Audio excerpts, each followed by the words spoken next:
इनको देख के नमस्ते करेगी कंपनी, क्योंकि कंपनी अच्छा ये बता रहा बोतल चाहिए, तुमको पता कैसे चलता है? और हमें देखने को मिली है जो सबसे पहली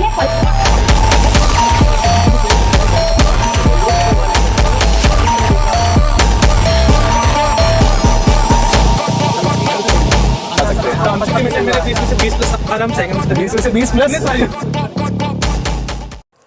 आज की क्लास में हम क्लास 11th का इंग्लिश का एक बहुत इंपॉर्टेंट चैप्टर है द एड्रेस, उसको कवर करने वाले हैं। ये जो पूरा कंप्लीट वीडियो है इसमें पूरी कंप्लीट एक्सप्लेनेशन रहेगी जिससे आपको आंसर राइटिंग में भी हेल्प हो सके और जितने भी इंपॉर्टेंट पॉइंट्स हैं वो सारे के सारे कवर किए जाएंगे इस वीडियो के अंदर। चलिए स्टार्ट करते हैं। सबसे पहला इंट्रोडक्शन पहले देख लेते हैं कि एड्रेस चैप्टर हमें किस चीज़ के बारे में बता रहा है। जो एड्रेस चैप्टर है ये एक शॉर्ट स्टोरी है और ये बताता है हमें कि जिस टाइम पीरियड में वर्ल्ड वॉर सेकेंड चल रही थी उस टाइम पीरियड का जो सिनेरियो है उसको हमें दिखाता है। यहाँ पे बताया गया है कि किस तरीके से जो लोग थे वहाँ पे जो मेंटल टॉर्चर है वो फेस करते हैं अंडर नाजी फोर्सेस। आगे the story tells how war affects the lives of civilians as well. ये बताती है ये स्टोरी कि कैसे ये जो स्टोरी थी इसके ज़रिए जो सिविलियंस थे, जो आम जनता थी, उन तक भी बहुत ज़्यादा इसका इफेक्ट जो था वो पहुंचा। इसने लोगों की नॉर्मल लाइफ को डिस्टर्ब करके रख दिया था। और ऐसा क्यों हो रहा था? क्योंकि जो हिटलर की फोर्सेस थी, नाजी फोर्सेस थी, आपने क्लास 10th में पढ़ा होगा कि जो नाजी फोर्सेस थी वो ज्यूज़ के ऊपर बहुत ज़्यादा अत्याचार करती थी, बहुत उनको ह्यूमिलिएट करती थी। तो वही फोर्सेस की बात हो रही है यहाँ पे। वही फोर्सेस यहाँ पे क्या करते हैं, ज्यूज़ को बहुत परेशान करती है और उसी ही स्टोरी का एक पार्ट ये भी है। यहाँ पे भी वही पूरा वर्ल्ड वॉर सेकेंड का सिनेरियो जो है वो दिखाया गया है। अगर आपको याद हो तो वर्ल्ड वॉर जो सेकेंड की डेट है वो हमें याद रखनी है 1939 से लेके 1945 के बीच में जो वर्ल्ड वॉर सेकेंड है वो चलती है। यहाँ पे मेनली 3 कैरेक्टर्स हैं इस स्टोरी में जिनको हमें याद ज़रूर रखना है। वैसे तो 4 हैं बट जो मोस्ट इंपॉर्टेंट है वो 3 हैं। सबसे पहले हम देखेंगे मिसेस एस को, जो कि नैरेटर की मदर हैं, जो ये स्टोरी को नरेट कर रही हैं उनकी मदर हैं, ठीक है।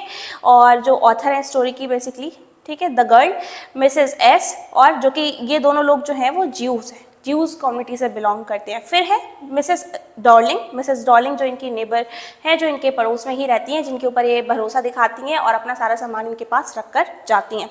फिर इसी के साथ इनकी एक डॉटर भी है जिसको हम आगे आने वाले पार्ट में देखेंगे, आने वाले चैप्टर्स में देखेंगे, आगे की एक्सप्लेनेशन में देखेंगे। चलो अब इसको स्टार्ट करते हैं। जिस टाइम पीरियड में ये जो वर्ल्ड वॉर सेकेंड चल रही थी, जो जर्मन्स थे बेसिकली नाजीज के अंदर आ चुका था पूरा जर्मनी और हिटलर का यहाँ पे रूल हुआ करता था। ये होलैंड को इन्वेड करता है where 90% of the people were Jews, जहाँ पे 90% पॉपुलेशन किसकी थी? ज्यूज़ की ही थी। Many of the Jews fled in fear to other countries. तो बहुत सारे जो ज्यूज थे उस टाइम पीरियड में वो कंट्री छोड़ के भाग गए थे किसी दूसरी कंट्री में या फिर किसी ऐसी जगह पे जहाँ पे वो अपने आप को सेफ फील करा सके, वहाँ पहुँच गए थे। Thousands were imprisoned in concentration camp. ये लोग क्या करते थे? There is a book, exactly मुझे उसका ऑथर का नाम तो याद नहीं आ रहा है, जिसका नाम है मैन सर्च फॉर मीनिंग। और जिस बुक में बताया गया है, बहुत ही ब्यूटीफुल तरीके से प्रेजेंट किया गया है कि जो लोगों की लाइफ थी कॉन्सेंट्रेशन कैंप में वो कितनी ज़्यादा क्रूअल थी, कितनी ज़्यादा बुरी हालत में थी, उस चीज़ों को, वो रियलिटी को डिपिक्ट किया गया है। तो वही चीज़ें यहाँ पे भी बताई गई है। होता क्या था कि जो हिटलर था वो कॉन्सेंट्रेशन कैंप्स में लोगों को रखा करता था और उसके बाद वहाँ पे उनको काफ़ी टाइम पीरियड के रखने के बाद उनको गैस चैम्बर्स में लेकर जाया जाता था, जहाँ पे पॉइजनस गैसेज जो थी वो रिलीज हो रही होती थी, जिससे जो ज्यूज़ होते थे या जो अदर इंफीरियर कम्युनिटी जिसको वो कंसिडर करते थे हिटलर, तो उन लोगों को वहाँ पे मार दिया जाता था, उन लोगों को वैसे ही छोड़ दिया जाता था, जिसकी वजह से वो एकदम सफोकेट होकर वहाँ पर उनकी डेथ हो जाती थी।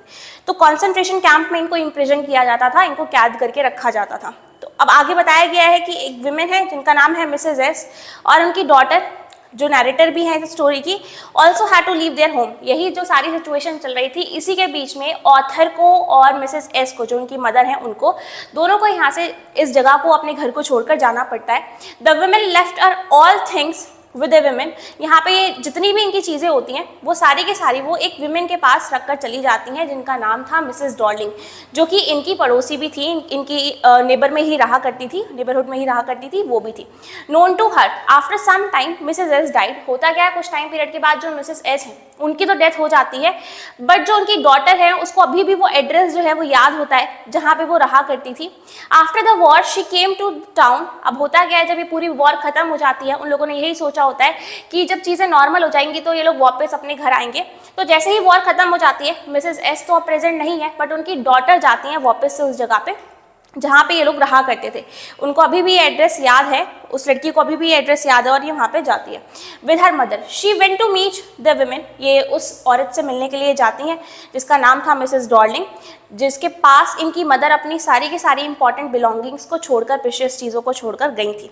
But the women refuse to recognise her, but जो वुमेन है यहाँ पे वो इस बात को रिकॉग्नाइज करने से, इस बात को याद करने से मना कर देती है और वो बोल देती हैं कि मुझे ऐसा कुछ भी याद नहीं है। Because she did not want to return the things she had taken। ऐसा क्यों कर रही थी वो? बिकॉज वो सारी चीज़ें वो वापस नहीं करना चाहती थी। जितनी भी चीज़ें, प्रीशियस चीज़ें उनके पास थी वो उनको वापस नहीं करना चाहती थी। तो गर्ल यहाँ पे जो है वो डिसाइड करती है, जब पहली बार ऐसा होता है, पहली बार उसको यहाँ पे डिनाइल फेस करना पड़ता है, तो वो डिसाइड करती है कि एक और बार वो ट्राई करेगी और एक और बार जाकर वहाँ पे देखेगी कि शायद इस बार जो चीज़ें हैं वो ठीक हो। तो इस टाइम वो जाती है। इस टाइम मिसेस डॉर्लिंग जो है वो घर पे नहीं है, बट उनकी बेटी घर पे है। वो इनको वेलकम करती है, इनकी जो नैरेटर, बेसिकली जो नैरेटर है हमारी स्टोरी को, उनको वेलकम करती है वहाँ पे। और narrator was sad to see all her mother's precious articles kept in the untidy room in a tasteless manner.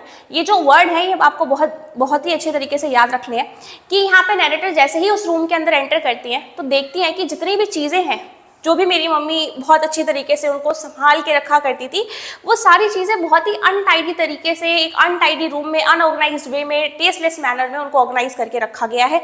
बिल्कुल भी सही से उनको अरेंज नहीं करा गया है।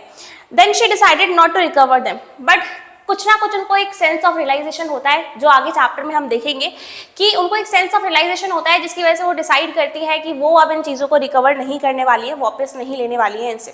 She even resolve to forget the address. वो इवन ये भी ट्राई करती है कि वो जो एड्रेस है वो एड्रेस वो भूल जाएं, अपने दिमाग से निकाल दें, जहाँ पे उन्होंने अपनी बिलोंगिंग्स को रखा था।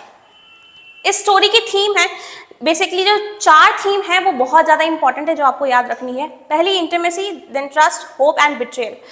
इंटीमेसी, ट्रस्ट, होप, ये तीनों लगभग एक ही सी चीज़ें हैं जिसमें बताया गया है इमोशंस के बारे में। जैसे हम किसी इंसान के ऊपर भरोसा कर लेते हैं और उस इंसान के ऊपर फेथ दिखाकर, बिलीव दिखाकर उसको जो भी इंफॉर्मेशन है या जो भी चीज़ें हैं हमारी, उसको हम आराम से दे देते हैं और ये भरोसा रखते हैं कि ये इंसान जो है वो इन सारी चीज़ों को संभाल के रखेगा और जब हमें ज़रूरत होगी तब हम इससे वापस ले भी लेंगे। तो यही चीज़ें यहाँ पर देखने को मिलती है। मिसेस एस जो है वो मिसेस डॉर्लिंग के ऊपर बहुत भरोसा करती हैं, उन पर ट्रस्ट दिखाती हैं और उनके पास अपना सारा सामान रख कर जाती हैं। ठीक है, तो उनको ये होप रहती है कि वो जब वापस आएंगे तो वो सारा सामान मिसेस डॉर्लिंग उनको रिटर्न कर देंगी, बट ऐसा होता नहीं है। उनको क्या फेस करना पड़ता है? उनको बिट्रेयल फेस करना पड़ता है, उनको धोखा फेस करना पड़ता है, क्योंकि मिसेस डॉर्लिंग यहाँ पे उनको जानने से, यानी मिसेस एस की जो डॉटर है उनको पहचानने से भी मना कर देती हैं और बोल देती हैं कि भाई मैं तो आपको जानती ही नहीं। ठीक है, It speaks the greed and vices that afflict a human being and how it makes them do horrible things।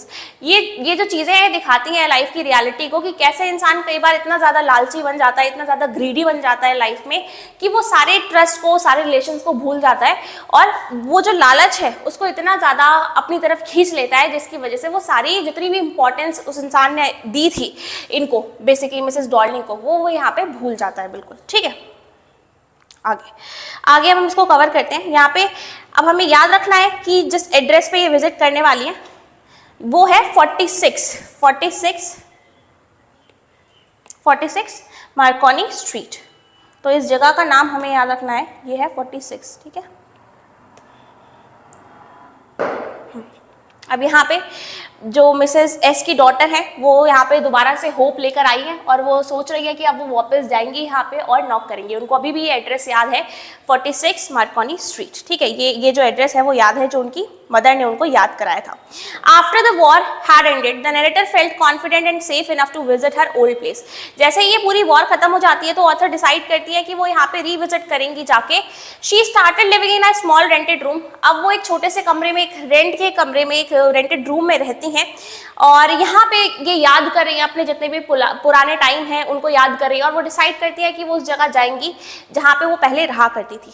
वो एड्रेस भी इनको यहाँ पे याद है, हाउस नंबर 46 मार्कोनी स्ट्रीट। ये जो एड्रेस है इनको याद है। This was the address of her mother's old acquaintance. इनको ये जो एड्रेस है ये किसका है? ये मिसेस डॉर्लिंग का यहाँ पे बताया गया है कि जहाँ पे इन्होंने बिलीव करके इनको सामान दिया था। तो मिसेस डॉर्लिंग यहाँ पे whom the narrator had only seen once and that was before the war। तो नैरेटर ने तो सिर्फ उनको एक ही बार देखा था, और वो भी कब देखा था, वो भी तब देखा था जिस टाइम पीरियड में वॉर चल रही थी। उस टाइम पीरियड में इन्होंने एक बार मिसेस डॉर्लिंग को देखा था। उसके बाद से अब टाइम बहुत आगे बढ़ चुका है, जो नैरेटर है वो भी बड़ी हो चुकी है, तो उनको इतना अच्छी तरीके से यहाँ पे याद भी नहीं है ये चीज़ें, ठीक है। तो उस टाइम पीरियड के बारे में यहाँ पे हमें बताया गया। आगे अब यहाँ पे वो जब आती हैं तो वो डिसाइड करती हैं कि भाई मैं अपनी जितनी भी मेरी मदर की जो प्रेशियस पोजेशंस थी, जितनी भी प्रेशियस बिलोंगिंग्स थी, उनको वापस लेके जाऊंगी, लाइक कटलरी, यूटेंसिल, सिल्वरवेयर, जितनी भी चीज़ें हैं उनको वापस लेकर जाऊंगी। और पर ऐसा हो नहीं पाता है। आगे हम देखेंगे ऐसा क्यों नहीं होता। When the narrator reach the address, जैसे ही वो एड्रेस पे पहुंचती हैं, एक ब्रॉड बेकेड ओल्ड लेडी यहाँ पे गेट को ओपन करती हैं, वो भी इनकम्प्लीटली, मतलब अच्छी तरीके से, पूरी तरीके से गेट को ओपन करके नहीं देखती है बाहर की तरफ, जस्ट हाफ ओपन करती है और देखती है कि है कौन, मतलब जस्ट इंश्योर करने के लिए कि कौन आया है, कौन विजिट करने आया है, ये देखने के लिए बस वो हाफ गेट को ओपन करती हैं और फिर देखती हैं। फिर यहाँ पे जब वो देखती हैं तो उनको पता चलता है कि अच्छा ये जो लड़की आई है ये कौन है, ये वही है मिसेस एस की जो डॉटर हुआ करती थी। She was bearing her mother's green cardigan. ये यहाँ पे क्या ये जो मिसेस डॉर्लिंग है उन्होंने क्या पहन रखा है, इन्होंने अपनी मदर एस की जो डॉटर, जो मिसेस एस की जो डॉटर है, और ये जो मिसेस एस है, मिसेस एस का कार्डिगन जो है मिसेस डॉर्लिंग ने पहना हुआ है, ये चीज़ कौन रिकॉग्नाइज कर रहा है, ये नैरेटर जो है वो रिकॉग्नाइज कर लेती है, पहचान जाती है। ये जो लड़की है ये रिकॉग्नाइज कर लेती है उस औरत को, मिसेस डॉर्लिंग को, बट जो मिसेस डॉर्लिंग है वो मना कर देती हैं कि वो ऐसा कुछ भी नहीं जानती है, उनको ऐसा कुछ भी याद नहीं है, ठीक है। The women realized who she was and inquired how did she survive when the rest of her family died in the war and depression। तो यहाँ पे ये जो पूरी विमेन है, मतलब ये जो पूरी की पूरी ये जो स्टोरी है, इसमें बताया गया कि कैसे इसको बिल्कुल भी रियलाइज नहीं होता है कि कितना ज़्यादा इन्होंने यहाँ पे मुश्किलें फेस करी होंगी इस टाइम पीरियड में, और इवन यहाँ पे डिनाई कर देती हैं कि भाई मैं नहीं जानती हूँ। हालांकि यहाँ पे उसको याद भी दिलाने की कोशिश करती है ऑथर कि ऐसा ऐसा हमारे साथ हुआ था, बट फिर भी वो मना कर देती हैं। और वो बताती है यहाँ पे लड़की की मैं अपनी जो मदर की जो प्रेशियस चीज़ें हैं उनको वापस लेने के लिए आई हूँ, बट फिर भी वो नहीं, ऐसा कुछ भी याद करने से यहाँ पे सीधे मना कर देती है कि मुझे ऐसा कुछ भी याद नहीं है कि ऐसा कुछ हुआ भी था। अब आगे देखते हैं द मेमोरी यानी जिस टाइम पीरियड में अब वापस जा रही है ऑथर और सोच रही है कि उनको याद आ रहा है वही सारी चीज़ें कि वहाँ पे होंगी वो सारी चीज़ें और मैं उनको लेके आऊँगी। और फिर उसके बाद जब वो वहाँ पे दोबारा से रीविजिट करती हैं तब की स्टोरी हम देखते हैं कि यहाँ पे रीविजिट करने का ये सोचती हैं और जाती हैं वहाँ पे दोबारा से, और फिर एक बार लास्ट ट्राई करने का सोचती हैं, जाएंगी इस बारी, और इस बारी तो शायद उनको सामान जो है वो उनका मिल जाएगा। तो अब वो यहाँ पे जब पहुँचती हैं तो मिसेस डॉर्लिंग की डॉटर यहाँ पे इस बार घर पे है और वो इनको वेलकम करती है और वो इनको बोलती है वेट करने को। She asked the narrator to come inside and escorted her to the drawing room. यहाँ पे ड्राइंग रूम तक लेके जाती हैं। The room was filled with narrator's old thing. ये जो रूम था पूरा का पूरा, जो नरेटर की जितनी भी पुरानी चीज़ें थी उनसे ये पूरा का पूरा जो रूम था वो फिल हो रखा था, और यहाँ पे जितनी भी चीज़ें थी वो अट्रैक्ट कर रही थी नरेटर को। उनको याद आ रहा था कि ये सारी चीज़ें तो कभी ना कभी हमारी हुआ करती थी, और वो देख रही थी कि कितनी ज़्यादा अनऑर्गेनाइज्ड वे में इन्होंने रखा हुआ है। इवन इन लोगों को तो ये भी नहीं पता है कि ये सारी चीज़ों को यूज़ कैसे किया जाता है, तो बहुत ही अनऑर्गेनाइज्ड वे में इन सारी चीज़ों को रखा गया है। The room was filled with the narrator's old thing that belong to her mother. अब यहाँ पे एक चीज़ वो फोकस करती हैं, देखती है कि टेबल क्लॉथ पे, जो टेबल क्लॉथ है उसके ऊपर एक मार्क है। किस चीज़ का मार्क है? ये बर्न का मार्क है, और वो पहचान जाती हैं कि जो टेबल क्लॉथ है ये उन्हीं का ही है। वो सिल्वर स्पून्स को भी पहचान जाती हैं, और ये सारी चीज़ें उनको उनके पास्ट की याद दिला देती हैं, उनको उनके पुराने बीते हुए कल की याद दिला देती हैं, जिस टाइम पीरियड में उनके पास ये सारी चीज़ें हुआ करती थी। The things look the same but they were in a different place, lifeless and strange. अब चीज़ें तो वही थी बट उनको रखा बहुत बुरी तरीके से गया था, सही तरीके से अरेंज करके नहीं रखा गया था, इसीलिए वो बहुत टेस्टलेस मैनर में यहाँ पे इनको बिल्कुल अनऑर्गेनाइज्ड वे में यहाँ पे इनको रखा गया था। ये कहीं ना कहीं नैरेटर को याद दिला रही थी ये चीज़ें कि शायद ये जो चीज़ें हैं वो जा चुकी हैं इनके हाथ से, और अब ये दोबारा से कभी भी रिकवर नहीं करी जा सकती है। इसीलिए जो यहाँ पे लड़की है वो अब इस बात को एक्सेप्ट कर लेती है और वो पहचान जाती है इस चीज़ को कि ये जो मिसेस डॉर्लिंग है ये वापस नहीं करने वाली है, ये जो मिसेस डॉर्लिंग है ये इस सामान को वापस नहीं करने वाली है, और वो डिसाइड करती हैं कि अब वो कभी भी वापस इस वाली प्लेस पे नहीं आएंगी, दोबारा से कभी भी यहाँ पे नहीं आएंगी। Without any explanation to her host she scampered from the house which became hauntingly difficult for her to stay in। अब वो यहाँ पे वेट भी नहीं करती है मिसेस डॉर्लिंग के आने का और वो डिसाइड करती है कि वो यहाँ से वापस चली जाएगी, दोबारा कभी भी यहाँ पे नहीं आएंगी और अपने आप पे कमिटमेंट एक बार दे देती है कि भाई अब मैं इन चीज़ों को भी भूल जाऊँगी, इस इवन एड्रेस को भी भूल जाऊँगी और कभी भी इस जगह पे दोबारा से नहीं आऊँगी। और कहीं ना कहीं ये जो बर्डन था वो इनके ऊपर से चला जाता है जब ये ऐसा करती हैं और अब फाइनली ये वापस जब जाती हैं तो उन सारी चीज़ों को भूल जाती है। तो यहाँ पे एक स्टोरी दिखाई गई है कि ये वर्ल्ड वॉर सेकेंड के सिनेरियो को दर्शाती है, ट्रस्ट को, होप को दर्शाती है और बताती है कि किस तरीके से लोगों की लाइफ में उस टाइम पीरियड में इतने ट्रबल्स आ चुके थे कि उनको कैसे ना कैसे करके अपनी जो सेफ जगह थी वो ढूंढने के लिए बस कैसे ना कैसे करके वहाँ से उस जगह से निकलना पड़ रहा था। ये स्टोरी यहीं पे ही एंड होती है। Hope you like the video, hope you like the summary. अगर आपको ऐसे ही और समरी वीडियोज़ और एक्सप्लेनेशन चाहिए तो don't forget to hit the like